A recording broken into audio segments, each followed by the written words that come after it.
اب نوٹ کر لیجئے، یہ کتابیں اگر آپ پڑھنا چاہیں تو کتاب الملاحم میں پڑھیے۔ بدترین عذاب عربوں پر آیا کھڑا ہے، سروں پر تنا ہوا ہے، بدترین۔ ایسی جنگ ہونی ہے الملحمۃ العظمیٰ، جس کو کہ میں بھی آپ کو گواہی پیش کر دوں گا، جسے کہا گیا ہے دی لاسٹ کروسیڈ۔ بش نے بھی کروسیڈ کا لفظ بول دیا تھا، پھر واپس لیا اس نے۔ نکل جاتی ہے جس کے منہ سے سچی بات مستی میں، فقیہ مصلحت بین سے وہ رندے بادہ خار اچھا، کروسیڈ کہہ کر پھر واپس لیا۔ یہ کروسیڈ، اس کے اوپر جس قدر نقصان ہونا ہے عربوں کا، گریٹر اسرائیل بنے گا، یہ عراق، شام، اردن، سعودی عرب کا کچھ شمالی علاقہ، ترکی کا جنوبی علاقہ، مصر کا صحرائے سینا، اور اس کے ساتھ ہی جو بہترین اس کا زرخیز ترین علاقہ ڈیلٹا آف نائل، یہ سب یہودیوں کے قبضے میں جائیں گے۔ اس کو حدیث میں کہا گیا الملحمۃ العظمیٰ۔ عیسائی 80 علم لے کر ہے مسلمانوں تم پر حملہ آور ہوں گے، اور ہر علم کے نیچے 12,000 فوج ہوگی، 9.5 لاکھ فوج۔ یہ نیٹو کی تیاری کس کے لیے ہو رہی ہے؟ جب یو ایس ایس آر کا خاتمہ ہوا تو پوچھا گیا تھا نیٹو چیف سے، اب کس لیے؟ تمہارا وہ دشمن تو ختم ہو گیا، اب ہمیں اسلامک فنڈامنٹلزم سے نمٹنا ہے۔ وہ جانتے ہیں خطرہ یہی ہے، اب اسلام ابھر سکتا ہے، مسلمانوں کے سینوں کے اندر وہ آگ ہے، اوپر خاکستر آ گیا ہے، تمہیں اٹھانا بیٹھنا، یہ اندر تو انگارہ ہے، اوپر سے راکھ ہے، اس سے دھوکہ نہ کھا جانا ان کے دلوں کے اندر۔ اور بش نے کہا تھا مسلمان چاہتے ہیں کہ ہسپانیہ سے لے کر انڈونیشیا تک نظام خلافت قائم کریں، اور میں حیران ہوا تھا کہ اس کمبخت کو ہسپانیہ کا خیال کیسے آ گیا؟ ہمیں تو کبھی آتا ہی نہیں، اب ہم تو بھول گئے، وہ تو 500 برس پرانی بات ہے جبکہ وہاں سے ہمیں نکال دیا گیا تھا۔ اگرچہ اقبال نے کہا تھا ہے ارض فلسطین پہ یہودی کا اگر حق، ہسپانیہ پر حق نہیں کیوں اہل عرب کا؟ ہسپانیہ میں تو 800 سال حکومت کی مسلمانوں نے، اور ابھی 500 برس ہی گزرے ہیں نا۔ یہودی تو ارض مقدس سے 2000 سال نکالے گئے، انہیں لا کے آباد کیا گیا، عربوں کے سینے میں خنجر پھونک دیا گیا۔ وہ چھوٹا سا ملک جو چاہتا کرتا، کوئی پوچھنے والا نہیں۔ امریکہ جیسے اپنے بیٹے کی حفاظت کرے ویسے کرتا ہے اس کی۔ اور حضور نے فرمایا ہے وہ جنگ جب ہوگی تو ایک باپ کے اگر 100 بیٹے ہوں گے تو 99 ختم ہو جائیں گے، ایک بچے گا۔ یہ حدیث ہے، حدیث ہے صحیح۔ اور آپ نے فرمایا ویل للعرب من شر قد اقترب، عربوں کے لیے ہلاکت ہے، عربوں کے لیے بربادی ہے اس شر سے جو قریب آ چکی ہے۔ اور آج جس طرح انہوں نے ان کی تہذیب کو اختیار کر لیا ہے، دبئی جا کر دیکھیے، بدترین مغربی معاشرہ جو ہے وہ دبئی کے اندر ہم نے قائم کر کے دکھا دیا۔ اب سعودی عرب اس راستے پر بڑھ رہا ہے۔ اور اس کے بعد نمبر 2 پر جو ہے ہم پاکستانی ہیں، لیکن میں اس کے وہ پہلی بات جو کہہ رہا ہوں وہ تو یقینی ہے، اس میں تو احادیث صحیحہ موجود ہے۔ اگرچہ اس کے بعد پانسا پلٹے گا، پھر حضرت مہدی کا ظہور ہوگا، حضرت عیسیٰ کا نزول ہوگا، اور وہ گریٹر اسرائیل گریٹر گریو یارڈ بنے گا یہودیوں کا، ایک ایک یہودی قتل ہوگا اور دفن ہوگا۔ یہ بات میں ہونا ہے، میں پہلی بات پر کر رہا ہوں۔ وہ پانسا پلٹے گا جب پلٹے گا، ابھی جو سامنے ہے وہ کیا ہے؟ جس ملحمۃ العظمیٰ کہا حضور نے، جسے آرمگیڈون کہتے ہیں عیسائی۔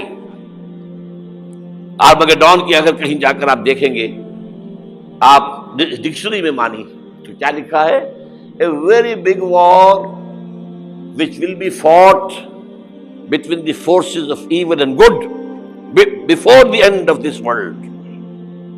اس دنیا کے خاتمے سے پہلے خیر اور شر کی قوتوں کے درمیان بہت بڑی جنگ ہوگی۔ ارمجدون اسے کہتے ہیں عربی میں، اور آرمگیڈون اسے کہتے ہیں انگریزی کے اندر۔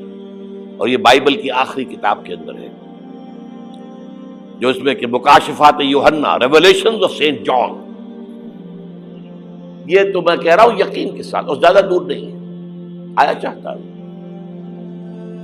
اس لیے کہ یہودیوں کا اور عیسائی جو کنزرویٹوز ہیں، نیو کنزرویٹوز، ان کا 5 نکاتی ایجنڈا ہے متفق علیہ، جس کے تحت کہ یہ جنگ صلیبی شروع کی گئی ہے. تو سن لیجئے آپ. آرمیگیڈون نمبر 1، گریٹر اسرائیل قائم ہو جانا اس کے نتیجے میں نمبر 2، مسجد اقصی اور قبۃ الصخرہ کو گرانا نمبر 3، وہاں تھرڈ ٹیمپل، وہ مسجد جو حضرت سلیمان نے بنائی تھی 1000 قبل مسیح میں، پھر برباد کی تھی نبوکدنضر نے، دوبارہ بنائی گئی، پھر دوبارہ ختم ہوئی 70 عیسوی تک گری پڑی. ان کا خانہ کعبہ گرا ہوا ہے 70 عیسوی سے لے کر آج تک.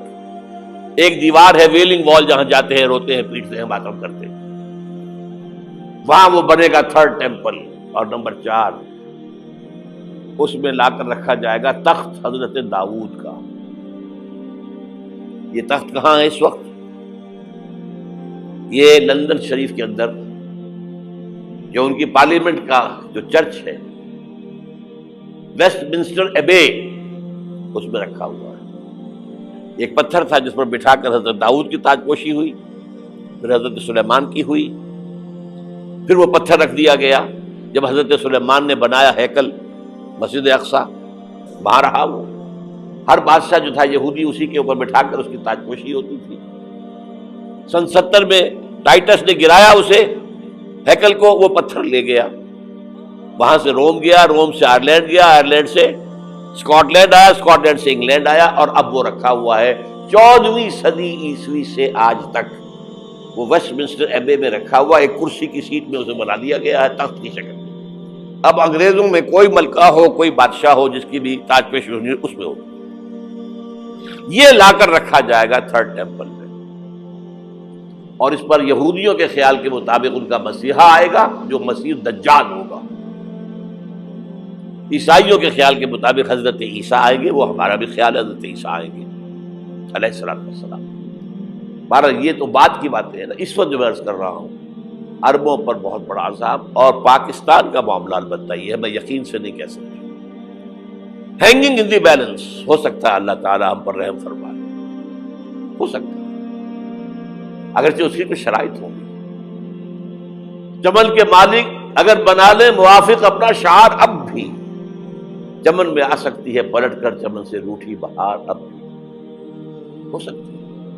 اور یہ بھی ہو سکتا ہے کہ اللہ تعالیٰ نے معجزانہ طور پر ہمیں ملک دیا، ہم نے اللہ سے بدعہدی کی، وعدہ خلافی کی، غداری کی، لہذا سزا دی جائے اور ہم سے یہ ملک چھین لیا جائے. It's just possible. دور نہ سمجھے، اسے انہونی بات نہ سمجھے. جو گھیراؤ ہو رہا ہے آپ کا، آپ کے مغرب میں نیٹو فورسز اور مشرق میں بھارتی فورسز گدھوں کی طرح بیٹھے ہوئے انتظار کر رہے ہیں پاکستان اور ڈسٹیبلائز ہو جائے، یہاں اور بدامنی ہو جائے. اب لاہور میں پھر آج دھماکے ہو گئے ہیں. 2 دن پہلے کا دھماکہ میں سہ کے آیا ہوا ہوں، آپ کے سامنے بیٹھا ہوں.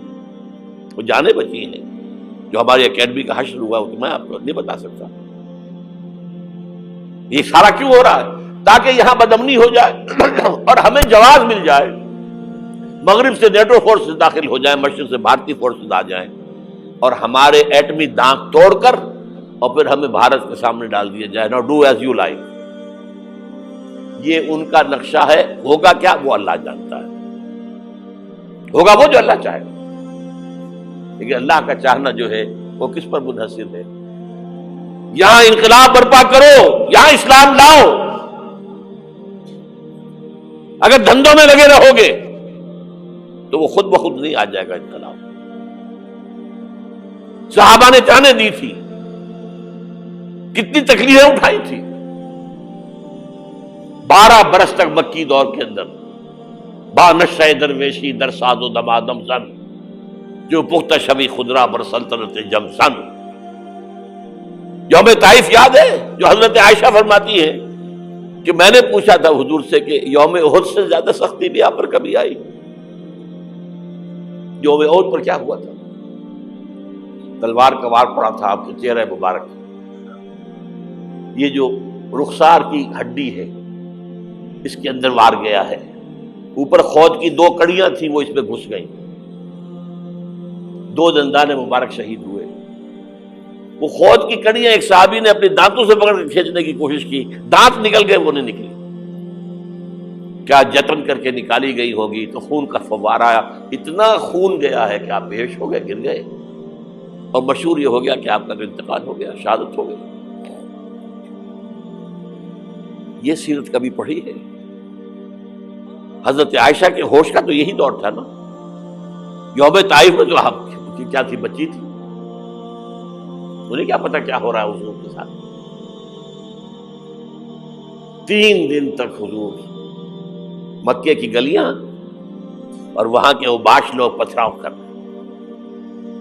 گئے تھے اس امید میں کہ شاید وہاں کا کوئی سردار ایمان لے آئے، تو یہاں تو ابو طالب بھی فوت ہو گئے، یہی دنیاوی سہارا تھا، خاندانی سہارا تھا ابو طالب کے ذریعے، اور گھر میں ایک دلجوئی کرنے والی رفیقہ حیات تھی، وہ بھی، ان کا بھی انتقال ہو گیا۔ آپ نے کہا یہ عام الحزن ہے، اب تو سب کو طے ہو گیا قریش کو کہ اب جیسے قتل کر دو، اسی لیے آپ گئے طائف، شاید وہاں کا کوئی بڑا سردار مانے ایمان لے آئے مجھ پر تو میں اپنا مرکز ادھر شفٹ کر دوں۔ تینوں سے ملے ہیں، تینوں نے وہ جواب دیے ہیں، نکل جاؤ یہاں سے، میں تمہارے ساتھ بات بھی کرنے کو تیار نہیں۔ اچھا، تمہارے سوا کوئی نہیں ملا تھا اللہ کو نبی بنا کر بھیجنے کے لیے؟ دیکھو جاؤ، میں بات نہیں کرنا چاہتا، ہو سکتا ہے میں بے عزتی کر بیٹھوں، اور واقعی تم اللہ کے نبی ہو تو میں مارا جاؤں گا، جاؤ جاؤ جاؤ۔ یہ سلوک محبت کے ساتھ ہوا ہے۔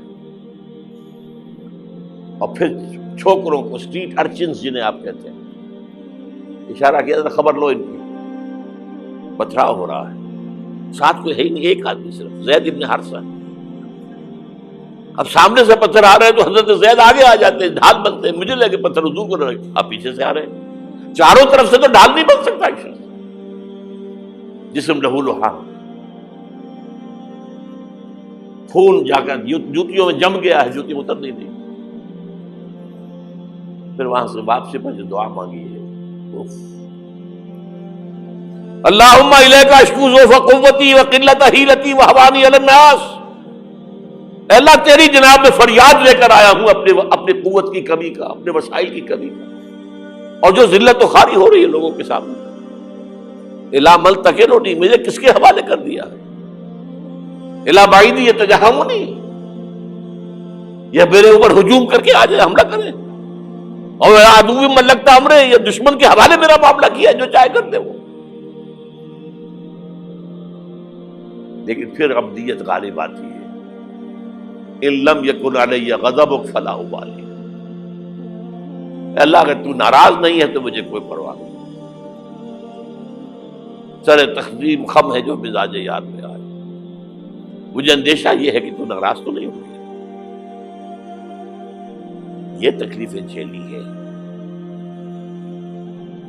سینکڑوں صحابہ نے جانوں کا نذرانہ پیش کیا ہے، احزاب کی جنگ میں فاقوں پر فاقے ہو رہے تھے، اور ان فاقوں کی حالت میں خندق کھودنے کا حکم ملا ہے، لوگوں کی کمریں دوہری ہو رہی ہیں، پتھر باندھے ہیں اپنے پیٹوں سے، اپنی چادروں کے ساتھ کس کر کمر دوہری نہ ہو جائے، اور جب صحابہ کدالیں چلا رہے ہیں تو کیا کہہ رہے ہیں، نحن الذین بایعوا محمدا علی الجہاد ما بقینا ابدا، اللہم لا عیش الا عیش الاخرہ۔ صحابہ کہتے تھے ہم وہ لوگ ہیں جنہوں نے محمد سے بیعت کی ہے کہ جہاد کرتے رہیں گے جب تک جان میں جان نکل جائے تو بات، اور جان ہے، چاہے ابھی بھوک سے کمر دوڑی ہوئی جا رہی، جان تو ہے۔ اور ایک دفعہ کہتے تھے اللہم لا عیش الا عیش الاخرہ، اللہ عیش، زندگی تو آخرت کی زندگی ہے۔ اور حضور فرماتے تھے، حضور کے بیٹھے ہوئے نہیں تھے گاؤں تکیہ لگا کر، پتھر اٹھا کر خندق میں سے لے جا کر باہر پھینک رہے تھے، جب صحابہ کہتے ہیں اللہم لا عیش الا عیش الآخرہ، حضور فرما رہے ہیں فاغفر الانصار والمہاجرہ، اے اللہ ان انصار اور مہاجرین کی مغفرت فرما دو۔ پھر حضور کی خدمت میں کچھ لوگ آئے، حضور اب یہ فاقہ ناقابل برداشت ہو گیا، دیکھیے ہم نے یہ پتھر باندھے ہوئے اپنے پیٹ کے ساتھ۔ حضور نے کرتا اٹھا کر دکھایا، وہاں 2 پتھر بندھے ہوئے۔ یہ ہے سیرت النبی۔ آپ کس چیز کو سیرت النبی سمجھتے ہیں؟ بہرحال اس موضوع پر میری ایک کتاب ہے منہج انقلاب نبوی، کہ انقلاب کیسے آیا تھا۔ اگر دل میں ذرا بھی آرزو پیدا ہو گئی ہو کہ اللہ قبول کر لے مجھے بھی، مجھے قبول کر لے اس کام کے لیے، تو وہ کتاب آپ کے لیے مسٹ ہوگی، اس کا پڑھنا۔